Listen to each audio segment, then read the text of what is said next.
ಕಾಂಗ್ರೆಸ್ನವರಿಗೆ ಮಾತನಾಡಲಿಕ್ಕೆ ಯಾವುದೇ ವಿಷಯ ಇಲ್ಲ. ಬೆಳಗಾವಿಯಲ್ಲಿ ಬಿಜೆಪಿ ಅಭ್ಯರ್ಥಿ ಜಗದೀಶ್ ಶೆಟ್ಟರ್ ಹೇಳಿಕೆ ನೀಡಿದ್ದಾರೆ. ಇವತ್ತಿನ ವೆಲ್ಕಮ್ ಸಂದರ್ಭದಲ್ಲಿ ಸ್ವಾಗತ ಮಾಡಲಿಕ್ಕೆ 16,000 ಜನ ಯುವಕರು ಬೈಕ್ ರ್ಯಾಲಿ ಮೂಲಕ ಬಂದಿದ್ದಾರೆ. ನನಗೆ ಸನ್ಮಾನ ಮತ್ತು ಗೌರವ ಕೊಟ್ಟಿದ್ದಾರೆ. ಇದು ಒಂದು ಗೆಲುವಿಗೆ ಸಾಕ್ಷಿ. ಇಲ್ಲಿ ಬಿಜೆಪಿ ಗೆಲುವನ್ನು ಸಾಧಿಸುತ್ತೆ, ಅದೇ ರೀತಿ ಹೆಚ್ಚು ಮತಗಳಿಂದ ಗೆದ್ದು ಬರುತ್ತೆ. ಶೆಟ್ಟರ್ ಹೊರಗಿನವರು, ಇಲ್ಲಿಯವರು ಅಲ್ಲ ಎನ್ನುವ ವಿಚಾರ ಕಾಂಗ್ರೆಸ್ನವರಿಗೆ ಬಿಜೆಪಿ ವಿರುದ್ಧ ಮೋದಿ ಬಗ್ಗೆ ಮಾತನಾಡಲಿಕ್ಕೆ ಯಾವುದೇ ವಿಷಯ ಇಲ್ಲ. ಹೊರಗಿನವರು ಒಳಗಿನವರು ಅಂತ ಹೇಳುತ್ತಾರೆ, ಆದರೆ ನಾನು ಹೊರಗಿನವನಲ್ಲ, ನಾನು ಒಳಗಿನವನೇ. ಅಷ್ಟೇ ಅಲ್ಲ, ನಾನು ಉಸ್ತುವಾರಿ ಸಚಿವನಾಗಿ ಕೆಲಸವನ್ನು ಬೆಳಗಾವಿ ಕರ್ಮಭೂಮಿಯಲ್ಲಿ ಮಾಡಿದ್ದೇನೆ. ಇಲ್ಲಿನ ಸಮಸ್ಯೆ ಕುರಿತು ಸುವರ್ಣಸೌಧವನ್ನು ಕಟ್ಟುವ ಕೆಲಸದಲ್ಲಿ ಅಡಿಪಾಯ ಹಾಕಿ ಉದ್ಘಾಟನೆ ಮಾಡುವ ಕೆಲಸ ಮಾಡಿದ್ದೇನೆ ಎಂದು ಶೆಟ್ಟರ್ ಹೇಳಿದರು.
जीपच्या आजूबाजूला कोणी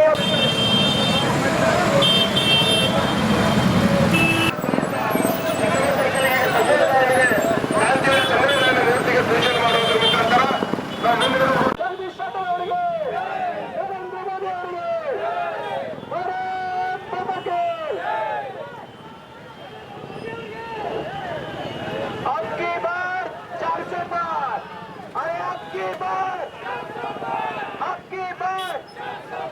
तीसरी बार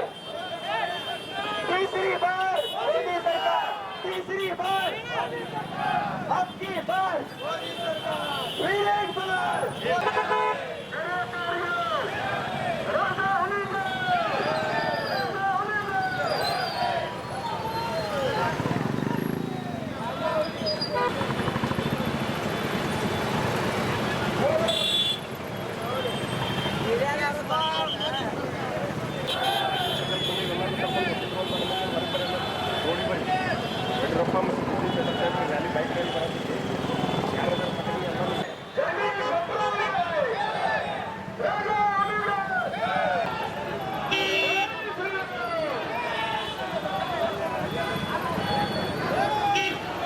फिर एक बार भारत माता की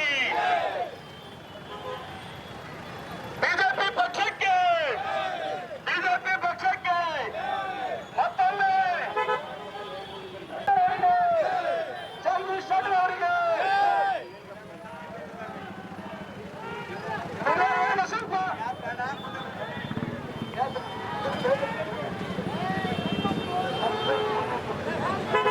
ಪಕ್ಷಕ್ಕೆ ಭಾರತೀಯ ಜನತಾ ಪಕ್ಷಕ್ಕೆ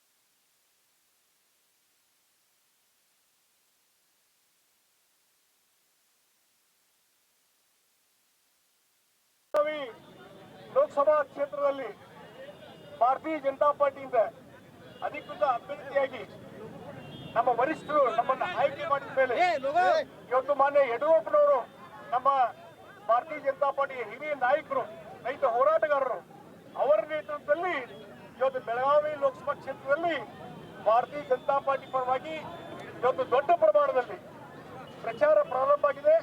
ಬಹುಶಃ ಇವತ್ತು ಈ ಒಂದು ರ್ಯಾಲಿಯಲ್ಲಿ 16,000 ಜನ ಯುವಕರು ಯುವತಿಯರು ಈ ಒಂದು ರ್ಯಾಲಿಯಲ್ಲಿ ಭಾಗವಹಿಸಿ ಟೂ ವೀಲರ್ ಮುಖಾಂತರ ಒಂದು ಆತ್ಮೀಯ ಸ್ವಾಗತವನ್ನ ಗೌರವವನ್ನು ಕೊಟ್ಟಿದ್ದಾರೆ. ಬಹುಶಃ ಇದೇ ಒಂದು ಸಾಕ್ಷಿ ಬರುವಂತ ಚುನಾವಣೆಯಲ್ಲಿ ಭಾರತೀಯ ಜನತಾ ಪಾರ್ಟಿ ಲಕ್ಷಾಂತರ ಮತಗಳ ಅಂತರದಿಂದ ಗೆದ್ದು ಬರ್ತದೆ ಅನ್ನುವಂತಾದ್ರೆ ವಿಶ್ವಾಸವನ್ನು ನಾನು ವ್ಯಕ್ತಪಡಿಸಿದ್ದೇನೆ. ದೇಶದ 100 ಕೋಟಿ ಜನರ ಒಂದು ಅಭಿಲಾಷೆ. ಈ ದೇಶಕ್ಕೆ ನರೇಂದ್ರ ಮೋದಿ ಅವರು ಕಳೆದ 10 ವರ್ಷದಿಂದ ಏನೊಂದು ಸದೃಢವಾದಂತಹ ಸರ್ಕಾರ ಕೊಟ್ಟಿದ್ದಾರೆ, ದೇಶದ ರಕ್ಷಣೆ ಮಾಡಿದ್ದಾರೆ, ಅಭಿವೃದ್ಧಿಯ ಒಂದು ಬದಲಾವಣೆ ತಂದಿದ್ದಾರೆ. ಇಡೀ ವಿಶ್ವದಲ್ಲಿ ಇಡೀ ಜಗತ್ತಿನಲ್ಲಿ ಭಾರತಕ್ಕೆ ಒಂದು ಗೌರವ ಕೊಡುವಂತ ಕೆಲಸವನ್ನ ಇವತ್ತು ಸನ್ಮಾನ ಸಿಗ್ತಾ ಇರೋದು ಅದಕ್ಕೆ ಕಾರಣ ನರೇಂದ್ರ ಮೋದಿ ಅವರ ನಾಯಕತ್ವ ಅನ್ನುವಂತ ಮಾತನ್ನ ಈ ಸಂದರ್ಭ ಹೇಳ್ತೀನಿ. ಹೀಗಾಗಿ ನರೇಂದ್ರ ಮೋದಿ ಅವರು ನಮ್ಮೆಲ್ಲರ ಗುರಿ. ನರೇಂದ್ರ ಮೋದಿ ಅವರು ಇವತ್ತು ಮತ್ತೊಮ್ಮೆ ಪ್ರಧಾನಮಂತ್ರಿ ಆಗಬೇಕಂತ ಎಲ್ಲರ ಆಶೆ. ಅದಕ್ಕೆ ಸಾಕ್ಷಿ ಇವತ್ತಿನ ರ್ಯಾಲಿ. ಮತ್ತು ಬೆಳಗಾವಿ ಲೋಕಸಭಾ ಕ್ಷೇತ್ರಕ್ಕೆ ಬಂದಾಗ ಯಡಿಯೂರಪ್ಪ ನೇತೃತ್ವದಲ್ಲಿ ಇವತ್ತು ಇಲ್ಲಿಯ ಜಿಲ್ಲೆಯ ಮತ್ತು ಕ್ಷೇತ್ರದ ಎಲ್ಲ ನಾಯಕರು, ಶಾಸಕರು, ಮಾಜಿ ಶಾಸಕರು ಮತ್ತು ಎಲ್ಲ ಪದಾಧಿಕಾರಿಗಳು ಅತ್ಯಂತ ಒಗ್ಗಟ್ಟಿನಿಂದ ಇಲ್ಲಿ ಬಂದು ಇವತ್ತು ಸ್ವಾಗತ ಮಾಡಿ ಇವತ್ತು ಈ ಒಂದು ರ್ಯಾಲಿಯನ್ನು ಯಶಸ್ವಿಗೊಳಿಸಿದವರಿಗೆ ವಿಶೇಷವಾಗಿ ನಿನ್ನೆ ದಾವಣಗೆರೆಗೆ ಹೋಗಿ ಅಲ್ಲಿಯ ಸಮಸ್ಯೆ ಪರಿಹರಿಸಿ ಇವತ್ತು ನಿನ್ನೆ ರಾತ್ರಿ ಬೆಳಗಾವಿಗೆ ಬಂದು ಇವತ್ತು ಎಲ್ಲರಿಗೆ ಒಂದು ಸ್ಫೂರ್ತಿಯನ್ನು ಕೊಟ್ಟು ಎಲ್ಲರಲ್ಲಿ ಒಂದು ಉತ್ಸಾಹ ತುಂಬಿದಂತ ಮಾನ್ಯ ಯಡಿಯೂರಪ್ಪನವರಿಗೆ ನಾನು ವಿಶೇಷವಾಗಿ ಅಭಿನಂದನೆಯನ್ನು ಸಲ್ಲಿಸ್ತೇನೆ. ಮತ್ತು ಇದರ ಮುಖಾಂತರ ಬರುವಂತ ದಿವಸಗಳಲ್ಲಿ ದೊಡ್ಡ ಪ್ರಮಾಣದಲ್ಲಿ ಎಲ್ಲರೂ ಒಗ್ಗಟ್ಟಾಗಿ ಸಂಘಟನೆ ಮಾಡಿ ಈ ಒಂದು ಚುನಾವಣೆ ಭಾಗವಹಿಸೋಣ. ಮತ್ತು ಇವತ್ತೇನು ಇಲ್ಲಿ ಬಂದಿದ್ದೇನೆ, ಇಲ್ಲೇ ಇರ್ತೀನಿ, ಬೆಳಗಾವದಲ್ಲೇ ನಾನು ಇರ್ತೀನಿ, ಬೆಳಗಾವದಲ್ಲೇ ನಾನು ಮನೆ ಮಾಡ್ತೀನಿ. ಇಲ್ಲೇ ಇದ್ದು ನಿಮ್ಮ ಈ ಒಂದು ಬೆಳಗಾವಿ ನನ್ನ ಕರ್ಮಸ್ಥಾನವನ್ನಾಗಿ ಪರಿವರ್ತನೆ ಮಾಡಿಕೊಂಡು ಬೆಳಗಾವಿಯ ಅಭಿವೃದ್ಧಿ, ಈ ಭಾಗದ ಹಿತದೃಷ್ಟಿಯಿಂದ ಎಲ್ಲ ರೀತಿಯ ಕೆಲಸವನ್ನ ನಾನು ಮಾಡ್ತೀನಿ ಅನ್ನುವಂತ ಮಾತನ್ನ ಈ ಸಂದರ್ಭದಲ್ಲಿ ಹೇಳ್ತಾ ಇದ್ದೇನೆ. ಅದಕ್ಕಾಗಿ ದಯವಿಟ್ಟು ಎಲ್ಲರೂ ಭಾರತೀಯ ಜನತಾ ಪಾರ್ಟಿ ನರೇಂದ್ರ ಮೋದಿ ಅವರು ಬೆಂಬಲಿಸಿ ಅಂತ ವಿನಂತಿ ಮಾಡಿ. ಕಾಮನ್ ಇಲ್ಲೇ ಇರ್ತೀನಿ, ಇಂದ ಕಾಯಂ ಇಲ್ಲೇ ಇರ್ತೀನಿ ನಾನು. ಆಮೇಲೆ ಚಿಟ್ಚಾಟ ಮಾಡೋದು ನೋಡಿ. ಇವತ್ತು ಬೆಳಗಾವಿ ಲೋಕಸಭಾ ಕ್ಷೇತ್ರಕ್ಕೆ ಇವತ್ತೇನು ಪ್ರಚಾರ ಸಭೆಗೆ ಮಾನ್ಯ ನಮ್ಮ ಹಿರಿಯ ನಾಯಕರಂತ ಯಡಿಯೂರಪ್ಪನವರ ನೇತೃತ್ವದಲ್ಲಿ ಈ ಒಂದು ಪ್ರಚಾರಕ್ಕೆ ಚಾಲನೆ ಸಿಕ್ಕಿದೆ. ಇವತ್ತಿನ ಈ ಒಂದು ವೆಲ್ಕಮ್ ಸಂದರ್ಭದಲ್ಲಿ, ಸ್ವಾಗತದ ಸಂದರ್ಭದಲ್ಲಿ 16,000 ಜನ ಯುವಕರು ರ್ಯಾಲಿಗಳ ಮುಖಾಂತರ ಮತ್ತು ಟೂ ವೀಲರ್ ರ್ಯಾಲಿ ಮುಖಾಂತರ ಸನ್ಮಾನ ಮತ್ತು ಗೌರವ ಕೊಟ್ಟಿದ್ದಾರೆ. ಇದು ಒಂದು ಸಾಕ್ಷಿ. ಇಲ್ಲಿ ಭಾರತೀಯ ಜನತಾ ಪಾರ್ಟಿ ಹಿಂದೆ ಯಾವ ರೀತಿ ಗೆಲುವನ್ನು ಸಾಧಿಸಿತ್ತು ಅದೇ ರೀತಿ ಅತ್ಯಂತ ಹೆಚ್ಚು ಮತಗಳ ಅಂತರಿಂದ ಗೆದ್ದು ಬರ್ತೀವಿ ಅನ್ನುವಂಥ ವಿಶ್ವಾಸ ನನಗಿದೆ. ಇದು ನೋಡಿ, ಈಗ ಅವ್ರಿಗೆ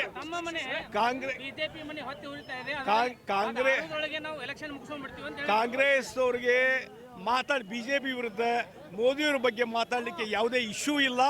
ಆ ಹಿನ್ನೆಲೆಯಲ್ಲಿ ಈ ಹೊರಗಿನವರು ಒಳಗಿನವರು ಅನ್ನುವಂಥದ್ದು, ನಾವು ಹೊರಗಿನವರಲ್ಲ, ನಾವು ಒಳಗಿನವನ್ನೇ. ನನ್ನ ಬೆಳಗಾವಿ ನನ್ನ ಕರ್ಮಭೂಮಿ ಮತ್ತು ಇಲ್ಲಿ ಹಿಂದೆ ಲೀಡರ್ ಆಫ್ ಅಪೋಸಿಷನ್ ಆಗಿ 10 ವರ್ಷ ಇಲ್ಲಿ ಸಂಘಟನೆ ಮಾಡಿದ್ದೇನೆ. ಅಷ್ಟೇ ಅಲ್ಲ, ಉಸ್ತುವಾರಿ ಸಚಿವನಾಗಿ ಕೆಲಸ ಮಾಡಿದ್ದೇನೆ. ಇಲ್ಲಿಯ ಸಮಸ್ಯೆ ಬಗ್ಗೆ ಗುರುತು ಸುವರ್ಣಸೌಧವನ್ನು ಕಟ್ಟುವಂಥ ಸಂದರ್ಭದಲ್ಲಿ ಅದಕ್ಕೆ ಅಡಿಪಾಯ ಹಾಕಿ ಸುವರ್ಣಸೌಧ ನಿರ್ಮಾಣ ಮಾಡುವಂಥದ್ದಕ್ಕೆ ಉದ್ಘಾಟನೆ ಮಾಡುವಂಥ ಕೆಲಸ ನಾನು ಮಾಡಿದ್ದೀನಿ. ಆಮೇಲೆ